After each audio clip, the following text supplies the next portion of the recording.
Morning குட்டி vlog தாங்க பார்க்க போகிறோம். ஈரோட்டில் வெயில் ரொம்ப அதிகமாக இருக்குங்க. தமிழ்நாட்டிலே ஈரோடு தான் ஃபஸ்ட்டாக இருக்குது. கண்டிப்பாக நியூஸ்லலாம் பார்த்துருப்பீங்க.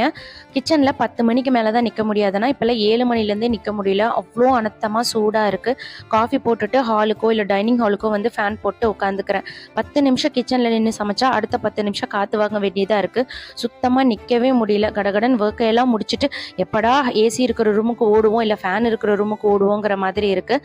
இந்த மாதிரி வெயில் டைமில் நம்ம பாடி அடிக்கடி டீஹைட்ரேட் ஆயிரும். அதுக்கு ஹைட்ரேட் பண்ணிக்கிட்டே இருக்கிறதுக்கு நிறைய தண்ணி குடிங்க. தர்பூஷணி சாப்பிடுங்க, முலாம்பழம் ஜூஸு, லெமன் ஜூஸு, அதுக்கப்புறம் நீர்மோர் அடித்து குடிச்சுக்கிட்டே இருங்க. எங்கள் வீட்டில் ஒரு 11 மணிக்கெலாம் பார்த்தீங்கன்னா இது நாளில் ஏதாவது ஒன்று மாற்றி மாற்றி குழந்தைங்களுக்கு கொடுத்துக்கிட்டே இருப்பேன். வெளியிலையும் போக முடியல, அவ்வளோ சூடாக இருக்குது. ஸோ கண்டிப்பாக நம்ம தான் பார்த்துக்கணும். இன்றைக்கான பிரேக்ஃபாஸ்ட் பார்த்தீங்க அப்படின்னா பீட்ரூட் பூரியும் பேபிகார்ன் மசாலாவும் தான் வந்து பண்ணியிருந்தேன். காம்பினேஷன் ரொம்ப நல்லா இருந்துச்சு.